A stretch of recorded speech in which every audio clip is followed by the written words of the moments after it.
За сайн байцгаана уу, би Оргил байна. Бүгдээрээ өнөөдөр Оргил Академигийн Франц хэлний хичээлийн 1-р хэгийг үздэцгээе. За facile гэдэг маань хамгийн ихний үг маань амархан гэдэг үг. Facile. За дараагийн үг маань c'est. Энэ бол энэ сүүлийн ST-г уншихгүй c'est гэж уншина. Тэгээ энэ үг маань энэ бол ce гэдэг хоёр үгний нийлбэр. Гэхдээ энэ хоёр ce гэдгийг хизээч тусна ингэж уншихгүй. Энэ зөвөр энэ хоёр үгийг нийлүүлж байгаа гэдгийг харуулж байгаа. Гэхдээ дандаа c'est гэж уншина. Энэ апостроф гэж зүйлийг аваад нийлүүлнэ. Яагаад ингэж нийлж байгаа гэхээр игшгээр төгсөөд игшээр эхэлсэн хоёр үг хоорондоо нийлэхээр Францад хооронд нь холбдог. Тэгээд c'est. Тэгээ бас Франц хэлэнд ихэвчлэн ялангуяа T үсэг, S үсгээр төгссөн үгнүүдийн сүүлийн гэгүүлэгчийг нь уншдаг. Тийм учраас энэ бол гэдэг үг маань тэгээд нийлээд c'est. За тэгэхээр бүгдээрээ энэ бол амархан гэж хэлцгээе. C'est facile. C'est facile. C'est facile. За энэ үг маань мэдээж английн important гэдэг үгтэй адилхан харагдаж байгаа ч гэсэн утгын хувьд л адилхан чухал гэсэн үг.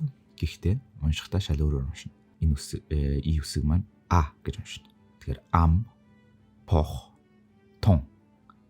important. Энэ ир үсгийг г гэж уншина. Монголын хэлний үгийн х үсэг, г үсэгний хооронд г гэж уншина. Тэгээд important сүүлийн т үсгийг дуудахгүй. За энэ бол чухал гэж хэлцгээе. C'est important. Гэхдээ бас гийгүүлэгчээр төгсөөд ихшгээр эхлэх юм бол бид нар сүүлийн гийгүүлэгчийг бас заримдаа дууддаг. Тэгэхээр c'est important гэж бас дуудаж болно. Эсвэл c'est important гэсэн ч бас буруудахгүй. За энэ pour moi. Энэ нь надад гэсэн үг. Pour гэдэг маань одоо Монголын бол үг оршихын д-тэй адилхан утгатай. Гэхдээ Францад тустай үг болж өмнө нь орно. Moi гэдэг нь над гэсэн үг. Pour гэдэг нь д дагавар. Тий ялгал. Тэгэхээр pour moi. Одоо энийг монголоор бол буг гэж амтан байдаг тийм ээ. Тэрний б-ийг п-гээр солиод буг гэж бас дуудаж болно. Pour moi. За энэ бол надад чухал гэж хэлцгээе. Тэхийн тулд үгийн дараал нь энэ бол чухал надад.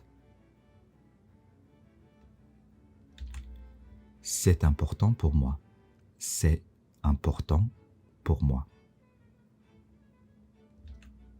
За энэ бол надад амархан гэж яаж хэлэх вэ? C'est facile pour moi. C'est facile pour moi. За энэ бол хэцүү гэсэн үг.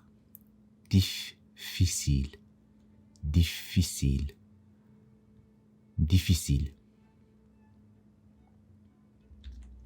За энэ бол надад хэцүү гэж хэлье. C'est difficile pour moi. C'est difficile pour moi. За pour toi гэх юм бол чамд. Түрүүн pour moi гэдэг нь надад байсан бол moi нь toi болох юм бол чамд. Pour toi. Энэ бол чамд хэцүү.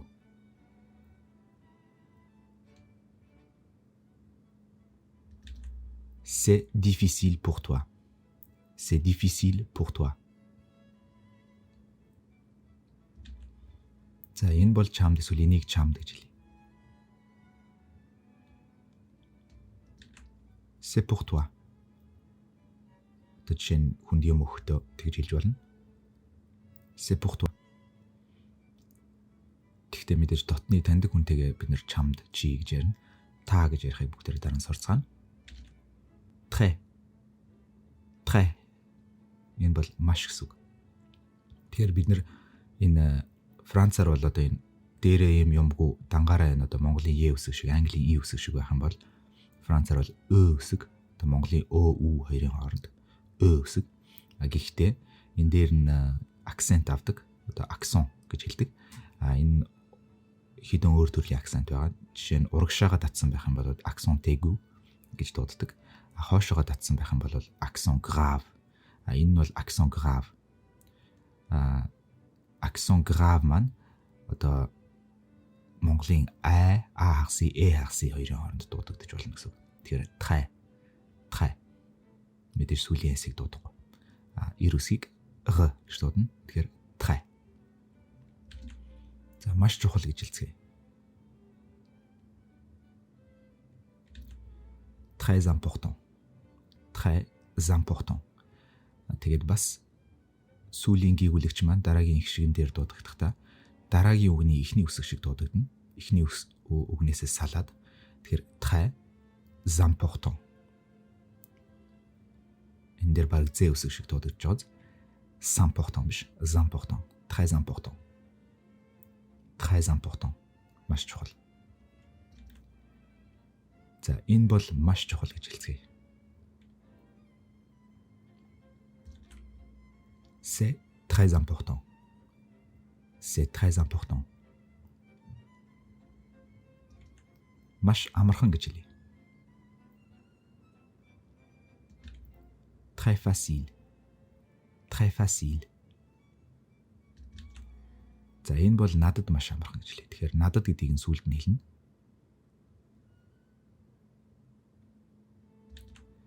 C'est très facile pour moi. C'est très facile pour moi. C'est très facile pour moi. За бид нэр аливаа зүйлийг үгүйсэхийн тулд биш гэж хэлэхийн тулд ne pas гэж тэр үгүйсгэж байгаа зүйлээ голд нь авч болно. Тэгээ Монголд бол жишээ нь бид нэр монголоор эхлээд тэр зүйлээ хэлчихэд үгүйсэхдээ араас нь биш эсвэл oui гэж залгадаг тийм ээ. Францаар бол ne pas гэдэг хоёр үгний хооронд авч болно гэсэн үг. Тэгэхээр жишээ нь энэ бол биш гэж хэлэхийн тулд бол гэдэг үгээ нөгөө нэг гэж үг байгаа. EST тэрийг саяны ne pas хоёрын хооронд авч болно гэсэн үг. Тэгэхээр ce n'est pas. Тэгэхээр бид нэр түрүү харсан энэ se гэдэг үг маань ce хоёр хооронд апострофоор холбогдсон байсан бол одоо ne хоёрын хооронд апострофоор холбогдоод ne болсон байна. Ce n'est pas. Ce n'est pas. Нэг санууштай зүйл нь яг өдөр тутмын ярианы хэлэнд бол Францууд одоо Францаар ярьдаг хүмүүс энэ ne гэдгийг ер нь бол хэлдэггүй. Тэгэхээр энийг арай илүү одоо Франц хүн шиг хэлмээр байл ce n'est pas биш. C'est pas. C'est pas. Энэ нэг ерөөсөө хэлгүй араас нь па залгаад үгсгэж болно гэсэн. Монголын биш гэдэгтэй төстэй. Гэхдээ яг бүр альбан ёсоор ярмаар байл ce n'est pas. За энэ бол чухал биш гэж хэлцгээе. Ce n'est pas important. Ce n'est pas important. Ce n'est pas important. Яагаад important гэж байгаа вэ? Яагаад гэвэл па гэдэг маань s үсгээр төгсөж байна. Тэгээд гişгэр эхэлж байна. За энийг арай илүү Франц хүн шиг хэлье гэвэл c'est pas important. C'est pas. Ce n'est pas биш. За энэ бол амархан биш гэж хэлцгээе. Тэгэхээр саяныхтай адилхан сүүлд нь important гэдгийн оронд facile гэж хэлэх юм. Ce n'est pas facile. Эсвэл c'est pas facile. Ce n'est pas facile. Эсвэл c'est pas facile. За merci beaucoup гэдэг маань маш их баярлалаа гэсэн үг. Merci гэдэг нь баярлалаа. Beaucoup гэдэг нь маш их. Тэгэхээр өнөөдрийн хичээл энэ үрээ дуусч байна. Merci beaucoup et à bientôt.